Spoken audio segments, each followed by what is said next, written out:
Bonjour à toutes et à tous et bienvenue dans Lyon Politique, votre nouveau rendez-vous hebdomadaire proposé par la rédaction de Lyon Mag que vous retrouverez sur lyonmag.com et sur la chaîne YouTube de Lyon Mag. Nous reviendrons chaque semaine sur l'actualité de Lyon et de son agglomération. Nous tenterons de l'analyser, de la décrypter, de vous donner toutes les clés de compréhension. Pour cela, j'ai la chance aujourd'hui d'être entouré de 3 experts de la vie politique lyonnaise. Avec Sarah Peillon. Bonjour Sarah. Bonjour. Vous avez débuté au Parti Socialiste, vous êtes aujourd'hui à La République En Marche. Vous avez été l'été dernier la porte-parole de David Kimmelfeld aux élections métropolitaines. Bienvenue sur le plateau. Merci beaucoup. À vos côtés, l'ancien élu écologiste Pierre Hémon, élu à la ville de Lyon, élu à la métropole également, spécialiste des mobilités et notamment du vélo. Bonjour Pierre. Bonjour. Et face à vous, s'il y a encore besoin de le présenter, Gérard Angel, expert de la politique lyonnaise. On vous retrouve tous les matins avec votre émission Les coulisses du Grand Lyon sur Lyon Mag. Bonjour Gérard. Bonjour à tous. Maintenant que les présentations sont faites, place au sommaire de cette émission. Nous reviendrons dans un premier temps sur les violences urbaines qui ont secoué la métropole de Lyon ces derniers jours et nous tenterons de répondre à la question: un maire peut-il vraiment agir contre l'insécurité?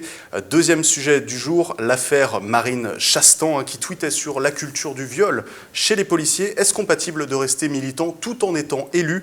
On évoquera ensuite le marché clandestin de la Guillotière. Légaliser l'interdit peut-il servir de solution pérenne? Et enfin, nous terminerons avec les élections régionales. On fera un point sur les négociations, sur les forces en vigueur en cours pour tenter de renverser Laurent Wauquiez en Auvergne-Rhône-Alpes. Alors, je le disais, des violences urbaines ont secoué la métropole de Lyon ces derniers jours. Tout a débuté à la Duchère jeudi dernier après l'accident. C'était mercredi après l'accident d'un jeune en scooter qui est tombé sans casque. Ensuite, il y a eu des événements à Rieux, à Bron, à Mermoz dans le 8e arrondissement et à Fézin. On a vu également le maire du 2e arrondissement se faire menacer et insulter alors qu'il venait d'intervenir sur le tournage d'un clip sauvage. Beaucoup se posent légitimement la question: que peuvent faire les maires face à l'insécurité quand elle prend une telle ampleur? Dispose-t-il de leviers suffisants? Gérard, on peut commencer par vous. Oui, il ne dispose pas des leviers suffisants. Mais il y a quand même une chose que je voudrais dire, et je pense que nos amis vont réagir là-dessus. La maire du 9e arrondissement, elle nous explique qu'elle a rencontré la famille du jeune pour exprimer son soutien.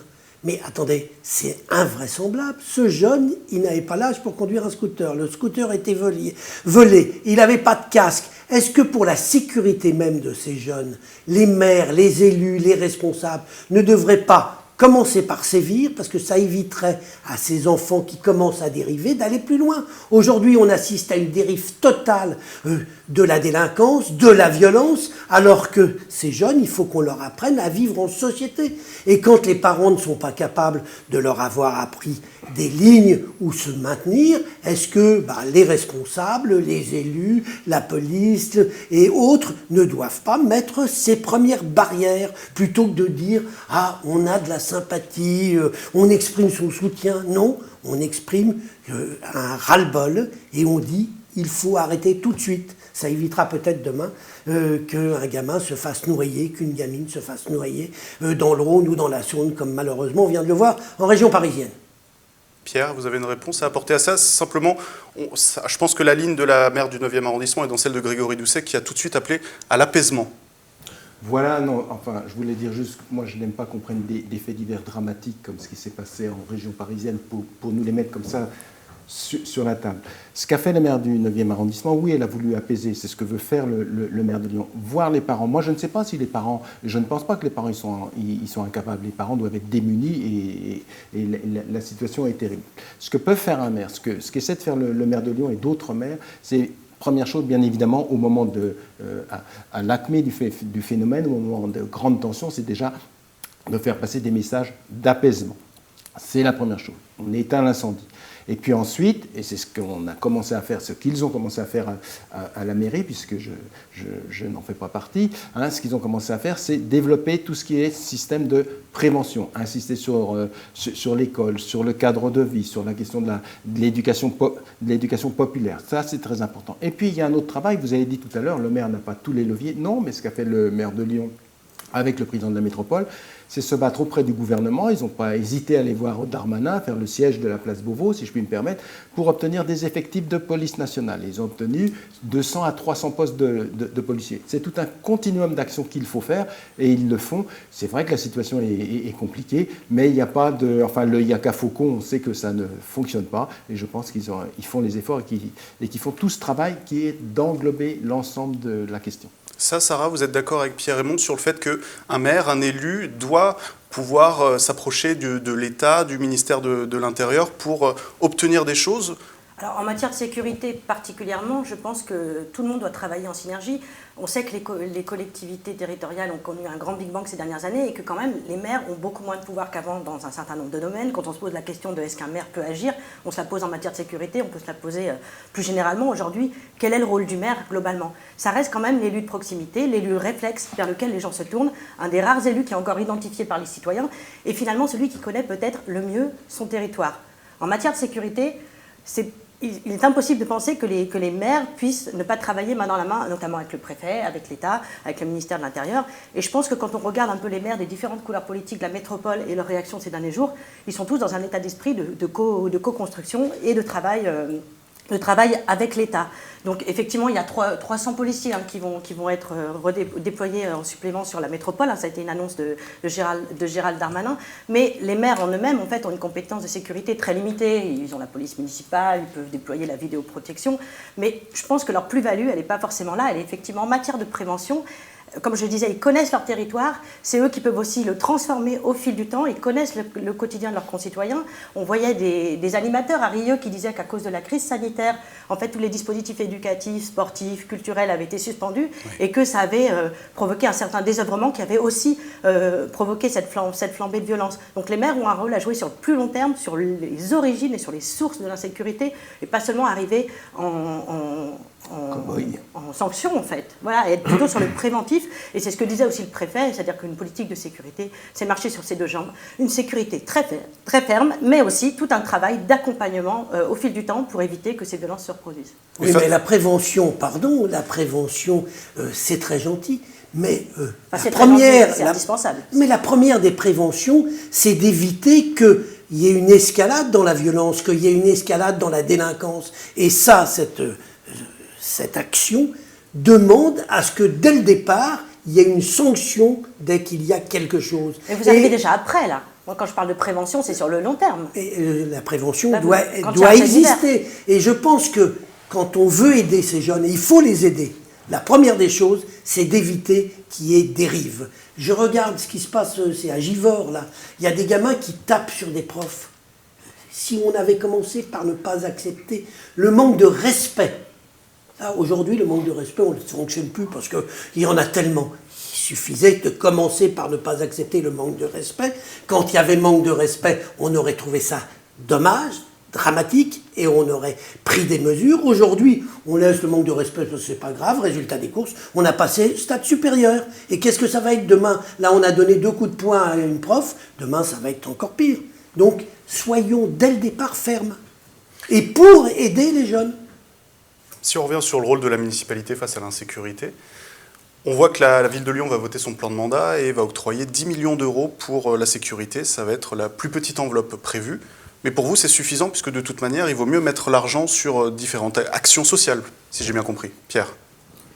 Je ne sais pas si vous avez bien compris, mais il y a une enveloppe pour la sécurité. Moi, ce que je vois, c'est que la ville de Lyon va embaucher des policiers municipaux et fait ce choix-là parce que c'est très important de faire de la police municipale une police de proximité, bien plus que de vouloir l'armer ou de vouloir lui faire jouer le rôle de la police nationale. Il ne faut pas l'armer. Question, il ne faut pas l'armer. Elle est armée aujourd'hui. Est-ce qu'il faut la désarmer? Alors, d'abord, vous posez 2 questions. Est-ce qu'il faut l'armer ou est-ce qu'il faut la désarmer? Moi, je ne sais pas, c'est au maire de choisir. Elle est armée, on va peut-être pas tout recommencer. En tout cas, l'essentiel, c'est d'en faire une police de proximité, de la développer, de faire en sorte qu'il soit présent le plus possible. Ça, c'est important. Mais c'est bien un plan de mandat. Donc, ça veut dire que ça ça se cale avec les autres actions. Je vous parlais tout à l'heure d'actions d'éducation populaire, d'actions d'existence sur les quartiers, de donner une ville plus agréable à vivre. Quand on parle d'une ville à hauteur d'enfants, permettre aux enfants d'être en sécurité dans cette ville, mais c'est aussi tout ce qui va être, tout ce qui est fait autour de la piétonisation, autour des écoles, pour que les enfants aient plaisir à aller à l'école avec leurs parents. On voit le grand succès que ça. Enfin, c'est un ensemble d'actions, dont celle effectivement de l'existence de policiers nationaux, de policiers municipaux qu'il faut soutenir et développer, qui font un travail tout à fait remarquable d'ailleurs. On va pouvoir passer à notre deuxième sujet et on reste sur la police puisqu'elle a été directement visée par Marine Chastan qui est adjointe au maire du 8e arrondissement.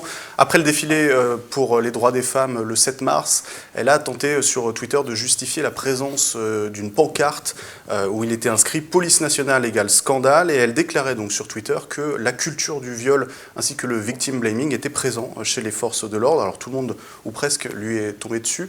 Elle a ensuite présenté ses excuses sans retirer ses propos qu'elle a tenté d'expliquer. Alors, première question autour de la table, est-ce que Marine Chastan aurait dû démissionner? Pierre, il me semble que vous la connaissez. Oui, je connais Marine Chastan, c'est une élue, une adjointe au maire du 8e, c'est son premier mandat, elle fait un travail remarquable, plus un travail, elle est élue en gros au lien intergénérationnel, qui est une délégation que j'ai eue, je trouve qu'elle fait des choses très très chouettes, très dynamiques et très inventives. Là, le souci, c'est qu'en 280 signes, elle a exprimé un point de vue qui, évidemment, ça rebondit, ça lui est tombé dessus. C'était une erreur, elle l'a reconnu, elle a essayé de s'expliquer, c'est toujours compliqué avec des tweets. Ce qui se passe, c'est quoi? C'est qu'on a tout de suite, un certain nombre de gens s'en sont emparés pour essayer d'en faire un événement politique qui n'en est pas un. Elle s'est excusée, elle est revenue sur ses propos.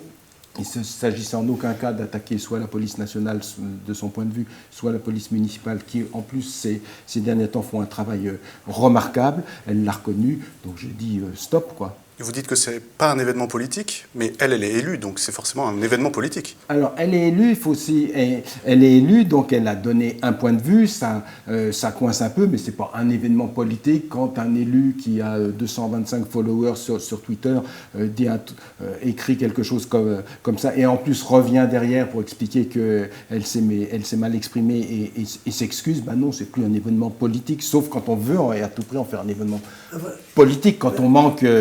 Est-ce que vous croyez à ce que vous êtes en train de dire? Tout à fait. Cette dame, qui est probablement très bien sur le plan de son action, elle a fait quelque chose qui est inadmissible. Pour deux raisons. D'abord, ce qu'elle a dit, c'est inadmissible. Hein. Son explication, moi, j'ai rien compris, et ça serait drôle. C'est pas parce que vous n'avez rien compris que c'est inadmissible. Ce qui serait peut-être inadmissible, c'est que vous ne comprenez rien, mais je n'y crois pas. Oh, c'est très drôle, et je pense que vous avez beaucoup d'humour, et donc on va beaucoup s'amuser, mais je vais quand même continuer ma démonstration sur cette brave dame que vous défendez, alors que, quand même, elle fait quoi? Elle donne une mauvaise image du maire de Lyon. Parce que le maire de Lyon, déjà aujourd'hui, depuis qu'il est élu, certains lui reprochent de ne pas être défenseur de la police. Là, elle ajoute à cela. Je pense qu'une bonne décision aurait été que le maire de Lyon, le maire du 8e, sur demande du maire de Lyon, lui retire sa délégation. On ne peut pas la virer puisqu'elle a été élue au suffrage universel, mais au moins lui retirer sa délégation. J'imagine, si quelqu'un de droite, M. Hémon, avait eu des propos comme ça, vous seriez le premier indigné en disant « mais c'est indigne, il faut que cette personne soit aussitôt retirée du circuit politique » et vous metteriez ses amis politiques de droite dans l'obligation de retirer toute délégation. Et vous me trouveriez ridicule. Non, pas du tout. Oui. Ah non, dans ce cas-là, je ne vous trouverai pas ridicule. Je vous écouterai avec beaucoup d'attention. On peut peut-être écouter Sarah sur le sujet? Oui. Non, mais je pense que là, on parle d'une personne qui a été élue il n'y a pas très longtemps, qui n'a peut-être pas pris la mesure de ce qu'était être un élu de la République. Mais est-ce que ça l'excuse? Est-ce que ça l'excuse? Notamment à l'heure des réseaux sociaux. Je ne dis pas que c'est une excuse. Elle s'est excusée, dont acte. Je pense que quand on est élu avec une vision de la société, un projet, on ne s'en cache pas devant les électeurs. Et on peut être élu et militant. Je vais citer des gens de bords différents. M. Ruffin ou Mme Schiappa sont militants, ça ne dérange personne. On est d'accord ou pas avec leur combat. Mais ils militent pour des causes tout en étant élu. Ce n'est pas un problème. Le problème, là, dans le fait divers dont on parle, c'est qu'il y a une expression d'une élue de la République sur les réseaux sociaux qui est effectivement outrancière, dans la provocation. Elle ne s'est peut-être pas rendue compte qu'elle engageait aussi l'image du mandat qu'elle incarne et de la collectivité qu'elle incarne. Bon, elle s'est excusée. Après, le contenu des propos est effectivement inadmissible. Là, on n'est pas dans le militantisme, on est dans la provocation. C'est autre chose. Vous pensez donc que c'était fait exprès? Ah ben c'était fait exprès. Apparemment, elle pense ce qu'elle dit, ou en tout cas, elle a été maladroite. Effectivement, sur les excuses, moi, je ne vais pas commenter les excuses. Elle s'est excusée. Vous avez compris, vous? Parce que, comme j'ai été accusé par M. Aymon d'être celui qui ne comprenait pas, moi, j'ai rien compris à ce qu'elle a dit. Je ne vous accuse pas. Non, mais sans faire le commentaire des excuses, effectivement, les propos sur la police ne sont pas admissibles. Je ne sais pas si elle a vraiment... Mais s'ils ne sont pas admissibles, il ne faut pas les admettre et il faut lui retirer sa délégation. Non, mais enfin... si, c'est pas admissible. Moi, je ne suis pas maire, c'est pas moi qui retire les Non, mais vous pouvez avoir un avis. Délégations. Par contre, cette petite musique anti-police qui traîne en ce moment, et puis en plus avec des propos à l'emporte-pièce, c'est quoi la police? La police, c'est pas un individu uniforme qui pense une chose, qui a une pensée unique. Ce sont une série d'individus, comme dans toutes les professions. Il y a peut-être des personnes qui ont des propos ou des gestes qui ne conviennent pas, mais jeter l'opprobre sur toute la police en 240 voilà, signes, c'est la généralisation. Voilà, c'est un problème, et je pense qu'elle s'est rendue compte, en tout cas j'espère qu'elle s'est rendue compte, mais effectivement, quand on est élu, on ne peut plus se comporter, notamment lors des réseaux sociaux, comme un citoyen lambda. Ça, c'est vraiment quelque chose qu'il faut que les nouveaux élus aient en tête. Mais quand on est élu, on reste militant. C'est-à-dire, quand on est élu, on n'est pas un gestionnaire. Nous, nos élus, les élus écologistes, sont des militants, je dirais, des militants de la planète, des militants des biens communs, des militants de l'amélioration, voilà. Mais la police est militant du bien commun aussi. Heureusement qu'ils sont là, d'ailleurs, pour assurer notre sécurité. La police, ce sont des fonctionnaires qui travaillent, ce ne sont pas des militants, au contraire, mais qui font actuellement qui font un gros boulot, qui est tout à fait respectable, etc., qui peuvent encore... des tas de choses sur lesquelles ils peuvent progresser. On peut être militant sans insulter une administration tout entière. Bien évidemment, j'ai quand même pas dit ça. Non, mais vous ne seriez pas pour lui retirer sa délégation. Ah, mais d'abord, c'est pas moi qui décide, et puis même mais si vous pouvez avoir un avis. Mon avis, c'est elle a une délégation qu'elle fait très très bien dans le 8e arrondissement, et ma foi, je vois pas... Non, je vois pas du tout pourquoi on lui retirerait. Allez, on vous aura entendu. Je vous propose qu'on passe à notre troisième sujet sur un quartier que vous connaissez bien, Sarah et Pierre, puisque Sarah, vous étiez élue dans le 7e.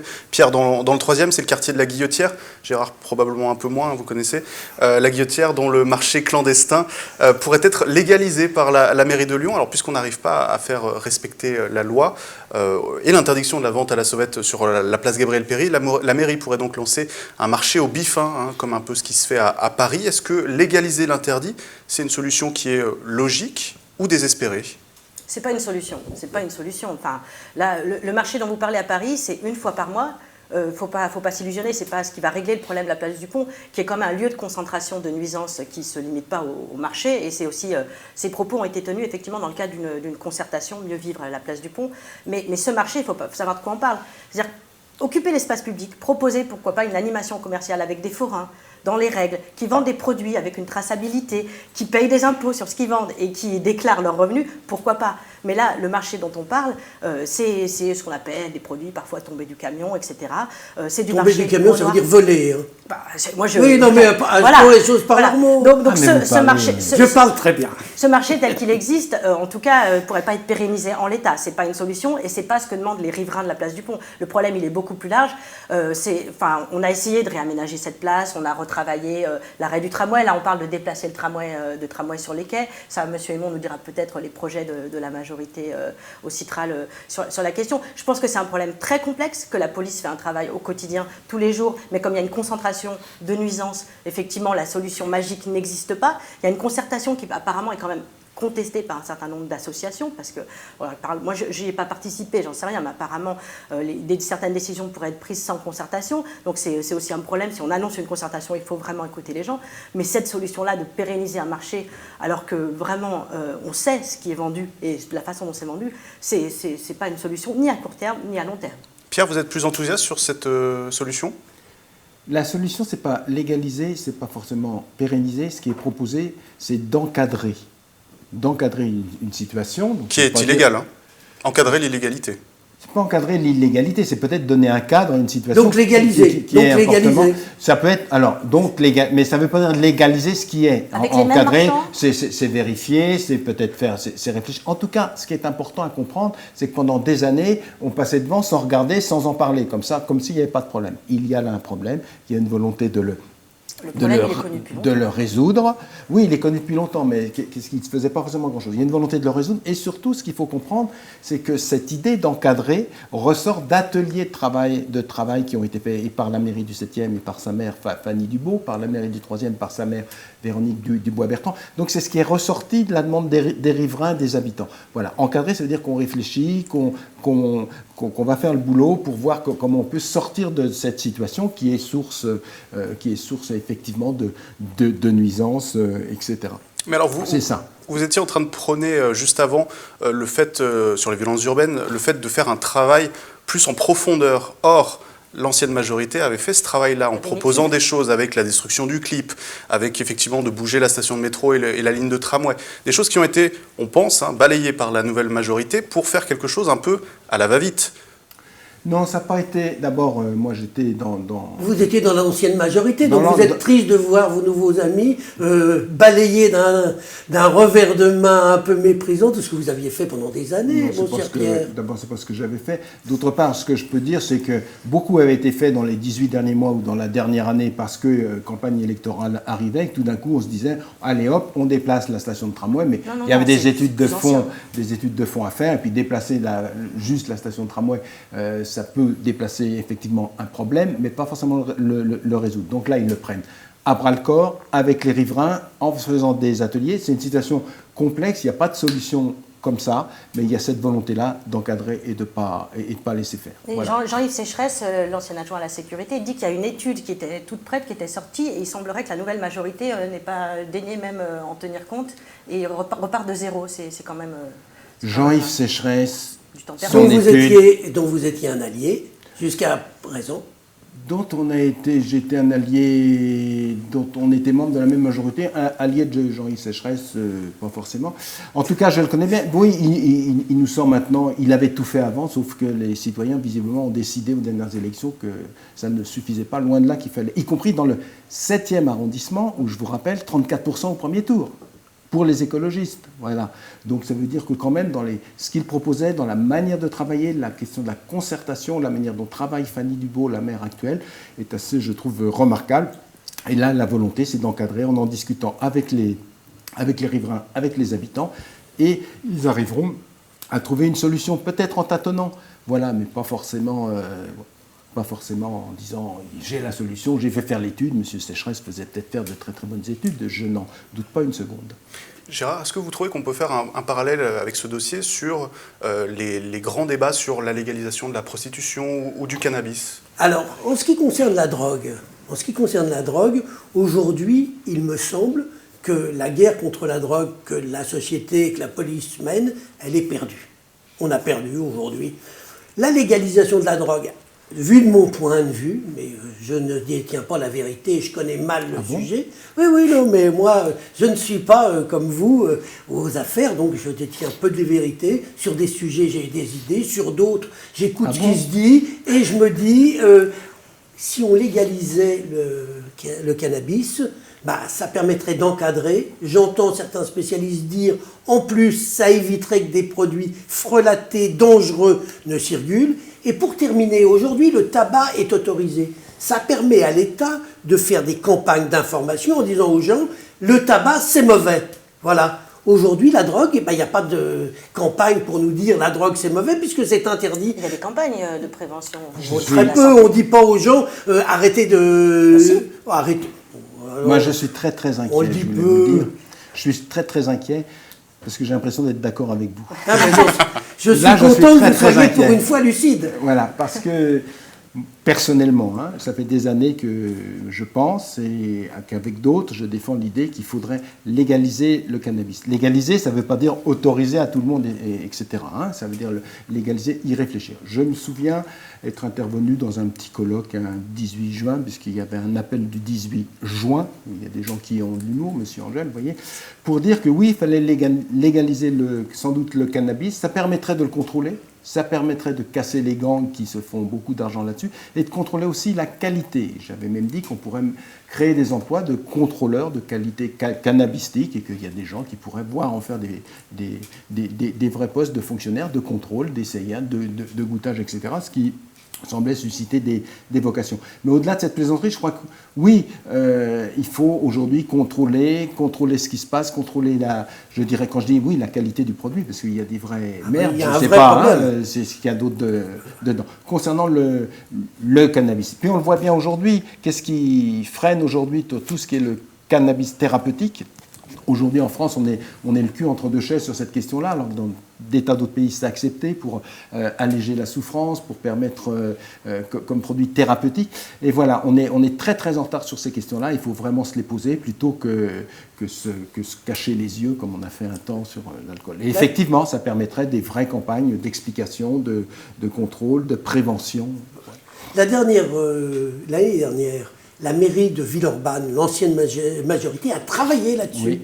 Ils ont fait un vrai travail intéressant qui permettait d'ouvrir un débat entre personnes avec des arguments précis. Je trouve dommage aujourd'hui, et là je vous rejoins, ça va vous surprendre, ça va vous effrayer. J'espère que ça vous surprend aussi. Alors moi, rien ne me surprend. Ça va peut-être vous effrayer, moi ça ne m'effraie pas. Et bien je considère qu'on devrait reprendre le travail qu'avait fait la mairie de Villeurbanne, parce qu'il y avait des arguments précis pour et contre, et on peut travailler à partir d'éléments qui existent plutôt que de partir dans des grands principes qui ne mènent à rien. Mais il est possible qu'après la présidentielle, on puisse voir la même chose à Lyon, parce que Grégory Doucet a déjà annoncé que lui aussi était en faveur de la légalisation, et il pourrait, Pierre, je ne sais pas si vous avez des indiscrétions à ce propos, mais il pourrait potentiellement entamer aussi des travaux sur la ville de Lyon. Moi, j'ai aucune indiscrétion. Mais Lyon, mais pas que Lyon, depuis il y a 10 ans, le maire de Sevran était déjà intervenu là-dessus, avait fait un travail, il y a eu sans doute, je crois, des rapports parlementaires de partout, dans toute l'Europe, ça en parle. Ce qu'a fait Villeurbanne l'an passé, ou il y a 2 ans, était assez remarquable de ce point de vue-là, parce que justement, à 18 mois des élections, j'ai trouvé ça très bien de poser le problème sur la table et de prendre une position franche, et aussi parce que Villeurbanne en souffre. Voilà, on est sur ce sujet-là, comme sur un certain nombre de sujets de société très en retard. Pour terminer sur ce sujet, Sarah, je vous redonne la parole sur la concertation. Puisque vous n'êtes pas d'accord sur ce sujet avec Pierre-Raymond. Pierre-Raymond pense plutôt que effectivement, tous les habitants ont pu donner leur avis. Vous, au contraire, vous soulignez que notamment le collectif La Guillotière en colère explique qu'ils n'ont pas du tout été entendus sur ce sujet. Vous pensez que la mairie de Lyon, depuis son élection, fait mal les choses concernant la concertation? Alors déjà, moi, je voudrais revenir sur ce qui a été dit sur le fait que c'est nouveau qu'on concerte la population, notamment sur la question de la place du Pont. C'est pas vrai. Enfin, faut pas croire que la concertation à Lyon a commencé le 28 juin dernier. Le travail sur la place du Pont, on a quand même travaillé avec les commerçants, les riverains depuis des années. Moi, j'ai été élue pendant 2 mandats dans le 7e arrondissement. On voit bien que la situation était complexe et que, bien évidemment, on ne s'est pas réunis dans un bureau à 4 avec le maire de Lyon, la maire du 7e, pour prendre des décisions. Mais aujourd'hui, ça avance. Ça avance. Il y a des réunions qui font du bruit dans la presse. On verra sur le terrain. Mais moi, je souhaite que ça avance. Franchement, pour les riverains, pour le quartier, pour l'ambiance.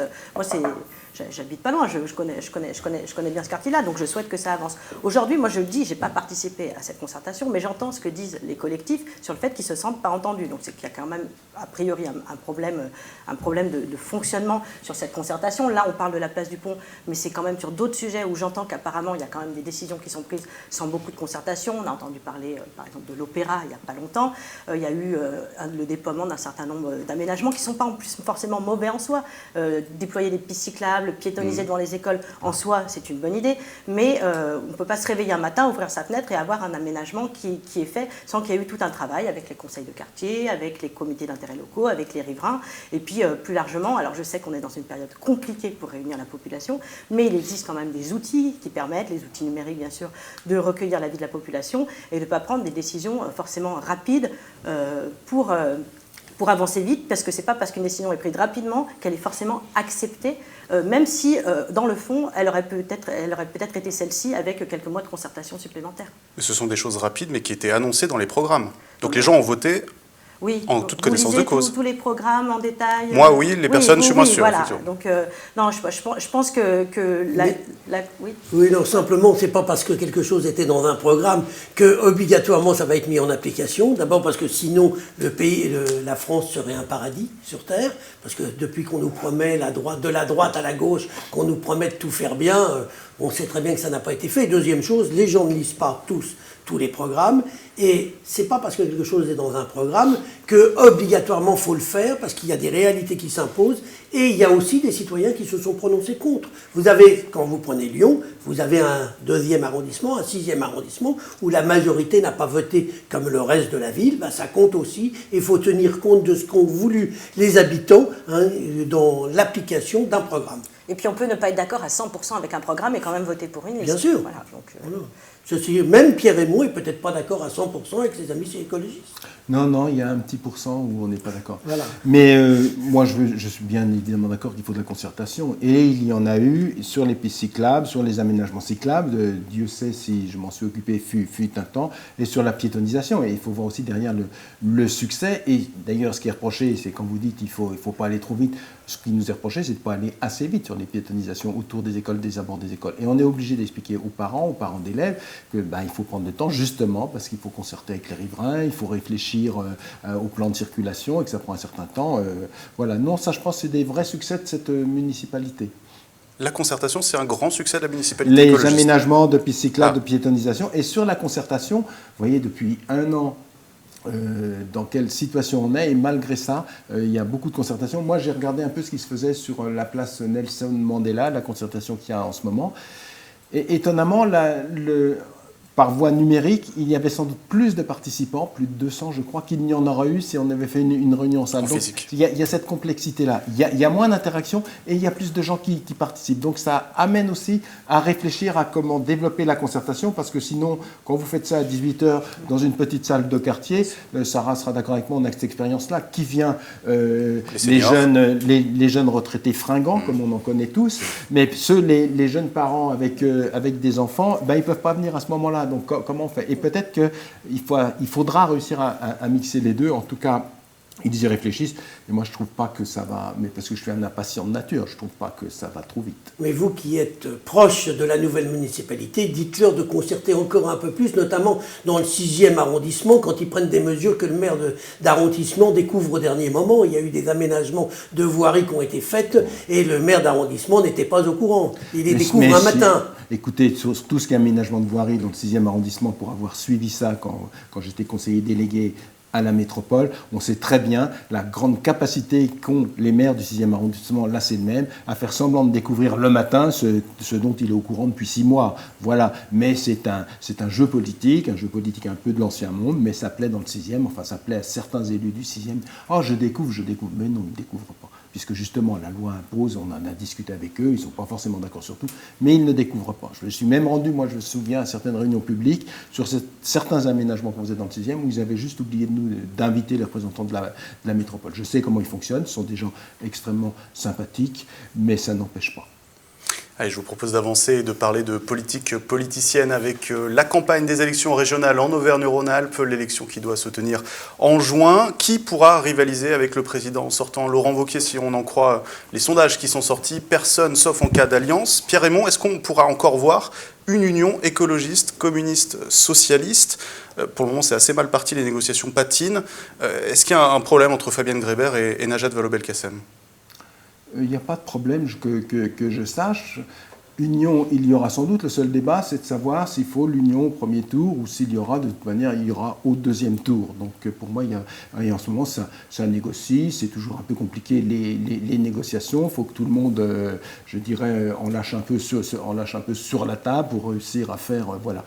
Ce qu'ont décidé les écologistes, c'est qu'ils étaient pour le rassemblement dès le premier tour, en ayant Fabienne Grébert comme tête de liste. Ça, c'est leur décision. Voilà, c'est à partir de là que ça part. La discussion est sur la table. Donc ça, c'est pas négociable. Elle est en cours. Pour les écologistes, c'est pas négociable. La tête de liste n'est pas négociable. Donc j'ouvre les discussions, mais d'ores et déjà, je vous dis, c'est moi et c'est personne d'autre. C'est ça. C'est ça que vous La voulez. tête de liste n'est pas négociable. D'accord, La on tête est- de liste doit être écologiste, ça c'est clair. Je crois que c'est 77% des gens qui ont participé à la décision chez les écologistes. Vouloir remettre ça en cause, c'est très simple, mais pourquoi pas? Les gens ont tout à fait le droit de le remettre en cause. Ça veut dire qu'ils ne veulent pas d'union au premier tour. Mais moi je sais qu'il y aura de toute façon union soit au premier, soit au second, et que M. Wauquiez n'est pas indéboulonnable. Sarah, vous connaissez bien Najat Vallaud-Belkacem. Est-ce que vous l'imaginez accepter de s'effacer derrière Fabienne Grébert qui, elle m'en voudra pas, est quand même une inconnue du grand public?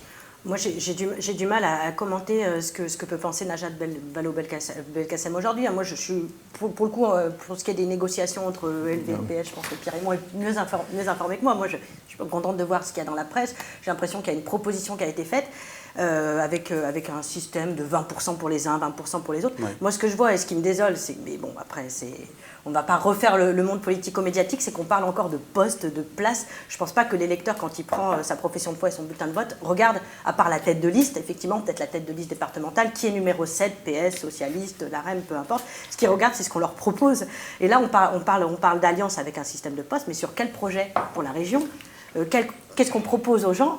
Je ne sais pas si ces négociations portent aussi sur ça, mais si c'est uniquement sur une question de place, c'est désolant si on en a encore là. Voilà. Mais Sarah, là, c'est gentil, mais on sait très bien que les gens votent en fonction de qui incarne quelque chose. Et aujourd'hui, à droite, on sait que c'est incarné par Laurent Wauquiez, qui va présenter son programme, mais qui a un bilan, et qui, quand on regarde les études qui ont été faites, est plutôt apprécié par l'ensemble de la population. Et de l'autre côté, on a les écologistes qui sont candidats, ils ont une tête de liste qui est inconnue, mais ils ont une tête de liste, c'est pas grave, qu'elle soit connue ou inconnue, puisque de toute façon, les gens qui votent écolo, ils se foutent de la tête de liste, il suffit de regarder ce qui s'est passé à Lyon, Grégory Doucet, personne ne le connaissait, ça ne l'a pas empêché d'être élu et de récupérer... C'est terrible, je crois que je suis encore d'accord avec vous. vous. Oui, attendez, on va finir par aller boire un verre ensemble si ça continue. Et je voudrais terminer, oui, donc on a les écolos qui sont candidats, qui ont un projet, un programme, on le connaît, on sait quelle est leur philosophie. Et puis on a Najat Vallaud-Belkacem, elle, son seul programme, c'est quoi? C'est revenir politiquement dans le jeu. Parce que la région, elle s'en fout, Najat Vallaud-Belkacem. Donc avec ce que vous dites, elle ne laissera pas la tête de liste au vert. Bien sûr que non. Najat Vallaud-Belkacem, il ne faut pas oublier qu'elle a été élue régionale. Elle avait même été élue à l'exécutif. Et quelques semaines ou quelques mois après avoir été élue à l'exécutif, elle a démissionné de son mandat de régional pour aller se faire élire au conseil général de l'époque, où elle a quasiment jamais mis les pieds, preuve qu'elle cherchait simplement à exister sur le plan politique. Et aujourd'hui, elle veut revenir pour exister, parce qu'elle a des ambitions qui dépassent très largement la région. Alors là, vous nous dites qu'il n'y aura pas d'alliance, alors que M. Aymon nous dit exactement le contraire. Il y aura une alliance au second tour, il a raison, à moins qu'il y en ait un qui ne fasse pas 10%, parce qu'à force de vous diviser comme vous êtes en train de le faire, peut-être que vous êtes en train d'offrir une voie royale à M. Wauquiez, ce dont il ne manquera pas de vous remercier. Il y aura alliance même si l'un de nos partenaires fait moins de 10%, ça facilitera d'ailleurs l'alliance, mais ça, vous voyez pourquoi. Mais ce que je veux dire... Et ça peut être vous? Non, je pense qu'aujourd'hui, si vous regardez bien tous les sondages, ce qui se dit, c'est que les gens ont vraiment envie d'écologie. Mais l'écologie n'appartient pas à Europe Écologie Les Verts. Bien sûr que non, ça n'appartient pas à Europe Écologie Les Verts, c'est évident, ça appartient aux écologistes, ça appartient surtout à l'ensemble de la population. Ils ont cette volonté-là, et donc ils hésitent un petit peu à voter, donc c'est à nous de les convaincre. Mais effectivement, la question de la tête de liste est pour nous moins importante. Quel est le curriculum vitae de la tête de liste? Oui, Grégory Doucet était un valeureux candidat absolument inconnu, qui n'avait pas de mandat, mais il a su transcender ça et porter le message, parce qu'il faut lui reconnaître cette qualité-là. C'est pas le tout de dire les gens veulent de l'écologie, il faut être en capacité de porter ce message-là. Fabienne Grébert est tout à fait en capacité de le faire. On a dans chaque département des chefs de file qui seront en capacité de le faire, et on est prêt autour du projet écologiste, avec une tête de liste écologiste, à accueillir et à discuter avec des partenaires qui peuvent faire comme on a fait ici entre les deux tours. On a discuté avec les partenaires, on a trouvé un accord et sur les postes, bien évidemment, parce que c'est qui réalise quoi, et sur le programme, on y arrivera. Mais avant chaque élection, il y a toujours des grandes personnes, des grands penseurs pour nous expliquer, je me souviens avant les municipales, des grands-messes laïques pour l'occasion sur unité, mais oui, où est le projet et qui va faire quoi. Voilà. Mais je pense que là, on y arrivera, que ce soit au premier ou au deuxième tour. On le saura très vite. Sarah, un mot rapide pour qu'on puisse ensuite parler de l'actualité autour de Laurent Wauquiez du PS. Vous n'êtes pas dans les négociations de l'Union de la gauche, mais on peut parler quand même de La République En Marche avec Bruno Bonnell, qu'on ne voit pas beaucoup encore, mais qui doit être en train d'essayer de fédérer autour de sa candidature en Auvergne-Rhône-Alpes. Concrètement, il peut gagner ? Ah oui, bah alors, enfin... moi, il y a vous qui croyez qu'il peut gagner. Allez, soyons sérieux. Il ne peut pas gagner. Mais écoutez, on en rediscutera au mois de juin. Aujourd'hui, la partie n'a pas commencé, donc on ne va pas siffler le coup de sifflet final.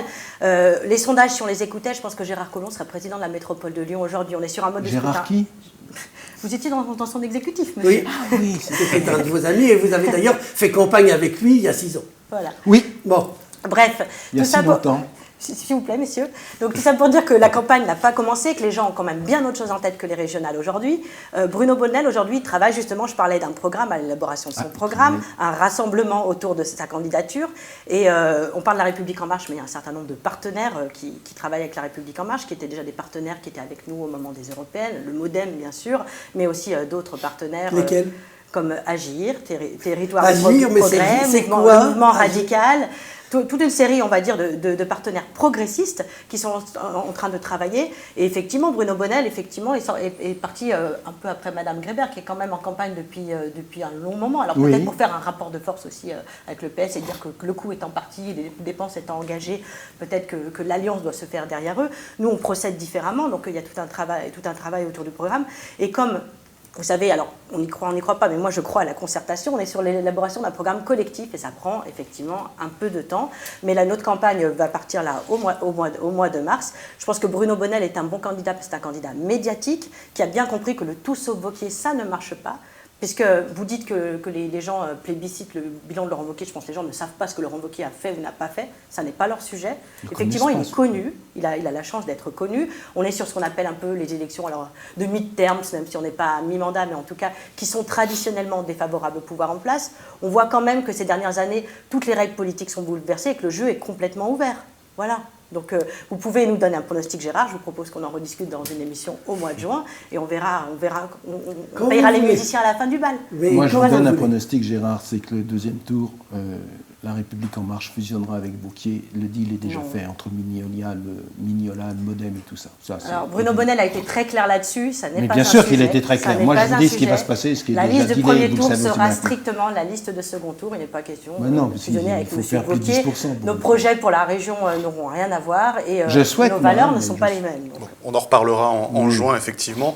Et si on terminait donc sur le bilan de Laurent Wauquiez, qui est attaqué par le Parti socialiste en cette fin de semaine, le parquet national financier qui a été saisi, le préfet du Rhône et aussi également la Chambre régionale des comptes, puisque le PS accuse Laurent Wauquiez de favoritisme en ayant redistribué les subventions de la région à ses amis.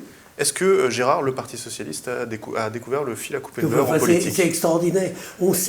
Le Parti socialiste, mais ça pourrait être vrai pour d'autres partis, la droite a fait la même chose. Parfois, découvre que quand quelqu'un a le pouvoir, il gère en se disant « je ne suis pas désagréable avec mes amis ». Voilà. Quand on va regarder ce que... C'est pas ne pas être désagréable, c'est leur donner 3 fois plus arrêtez, que aux autres communes. Et c'est pas ce que fait le président de la métropole et c'est pas ce que fait le maire de Lyon avec les arrondissements qui sont dans l'opposition. Le président de la métropole avait menacé le maire de Saint-Priest de lui retirer plein d'avantages s'il osait se présenter comme président des pompiers. Donc, vous savez...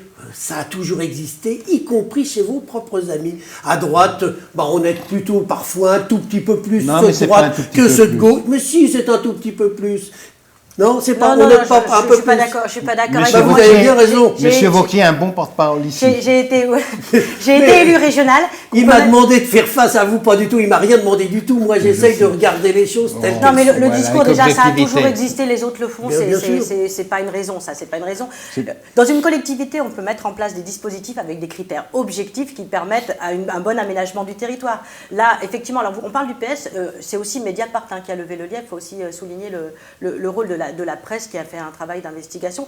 Moi, je trouve ça très bien que le parquet national financier soit saisi. Alors, effectivement, ce sont les socialistes qui l'ont saisi. Il est saisi aussi par Laurent Wauquiez, voilà, en retour, oui, mais justement, pour enquêter sur Jean-Jacques Ayran. Je pense qu'à un moment donné où la justice doit travailler pour faire la vérité là-dessus, parce qu'il y a une enquête journalistique, le PS dit quelque chose, Laurent Wauquiez dit autre chose. Si c'est vrai, effectivement, c'est inadmissible. Je crois que la moyenne pour un habitant du Rhône, c'est 10 €, il a touché 10 € de la région, et chez M. Wauquiez, c'est 125 €, je crois, dans son département. Donc là, c'est pas 3 fois plus. C'est des proportions complètement... Mais ça dépend ce qu'on met dedans, hein, je crois. Parce que sur Villeurbanne, par exemple... apparemment, il n'y a pas eu grand-chose. Non, et si, il y a un lycée qui va être fait. Et oui, si on rentre le lycée, ça fait beaucoup d'argent. Donc tout dépend de ce qu'on met dedans. C'est vrai qu'il faudrait avoir des critères, il faudrait avoir des critères objectifs et regarder. Mais j'ai l'impression que, comme d'habitude, quand la gauche est au pouvoir, où les écolos, ils favorisent un tout petit peu plus leurs copains, et ben là, il a peut-être favorisé un tout petit peu plus, mais grosso modo, il y a une égalité. Et il a peut-être simplement fait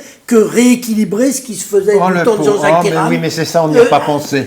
Mais oui. Alors, Jean-Jacques Ayran, dont vous avez été l'un des élus. C'est vrai que Jean-Jacques Ayran donnait peu de subventions en Auvergne, effectivement. Vous avez raison. Voilà. C'est vrai. Merci de le dire. On rappellera quand même pour ceux qui nous écoutent que c'est une boutade que vous venez de faire, puisque à l'époque de Jean-Jacques Ayran, il n'y avait pas une région Auvergne-Rhône-Alpes et seulement Rhône-Alpes. Donc le rééquilibrage, ce discours sur le rééquilibrage n'a aucun sens. On ne peut pas comparer ce qui n'est pas comparable. Cette région n'existe que depuis décembre 2015, tout simplement. Vous pensez que ça peut être un acte fondateur pour une politique plus juste, ou au final on aura les résultats de l'enquête dans 2-3 ans et tout le monde sera déjà passé à autre chose ? Moi, je pense qu'il ne faut pas attendre les résultats de cette enquête pour changer de politique et pour répondre vraiment aux enjeux du nouveau siècle et aux enjeux du réchauffement climatique. Et c'est ça qui compte. Le reste, c'est bien de souligner, mais ce n'est pas ça qui intéresse le plus. Non, mais ça sera quand même un enjeu de la campagne, parce que effectivement, la façon dont M. Wauquiez a géré la région, la région doit être une collectivité stratège qui a une vision sur l'aménagement du territoire, sur la répartition effectivement d'un certain nombre d'infrastructures. Si le critère, c'est effectivement les copains, puisqu'apparemment vous assumez. Ah non, mais je n'ai pas dit que c'était ça. Non, non, vous êtes en train de caricaturer. C'est quand même un problème. C'est caricaturer. J'ai dit que depuis toujours, on aidait toujours un tout petit peu plus ceux qui étaient proches. D'abord parce que le contact était plus facile. Mais le je pense que ça vient de là. On, c'est la gauche à la droite. Non. Et les écolos, puisque maintenant vous avez aussi le pouvoir. Donc d'abord, depuis toujours, les écolos ne l'ont pas fait depuis toujours. Bah, vous étiez dans toutes les majorités. Vous avez été dans toutes les majorités, Pierre Raymond. Non. À la région, à la ville de Lyon, à la métropole. On n'a pas été. C'est déjà pas mal. On n'a pas été dans toutes les majorités tout le temps. Et puis quand vous êtes dans une majorité en étant minoritaire dans la majorité, vous ne décidez pas forcément de tout. Mais dire que ça a toujours été et donc que ça va toujours être, ça c'est très ancien monde. Mais ça me surprend très peu de vous. Et la question qu'on peut se poser, c'est est-ce que les habitants de Villeurbanne ont été plus malheureux sous l'ère Laurent Wauquiez et ceux du Puy-en-Velay ont été plus heureux ? Est-ce que ça a été le cas ? C'est pas une question d'être heureux ou malheureux, c'est la population qui bénéficie des subventions. Il y a des réaménagements qui ont lieu ou qui n'ont pas lieu, et des financements qui arrivent ou qui n'arrivent pas. C'est pas une question de bonheur. Je pense que la plupart des gens ne savent pas ce qui vient de la région, même si M. Wauquiez a mis des panneaux partout chaque fois qu'il donne 1 €. Ouais. Il faut mettre un panneau qu'en plus les collectivités coûte plus cher. Payer. Voilà, coûte plus cher parfois que la subvention. Mais la question, elle est de savoir comment la région intervient pour, je vous dis, une gestion intelligente des territoires et un rééquilibrage, mais pas forcément celui que M. Wauquiez entend. Puis il s'agit de l'argent public, des impôts des citoyens, de comment on les répartit. Il faut être extrêmement prudent avec ça, avancer équitable. Équitable, ça aurait été le mot de la fin de cette émission. J'espère que vous aurez eu toutes les clés de compréhension de ces différents sujets. On se retrouvera la semaine prochaine sur lyonmac.com.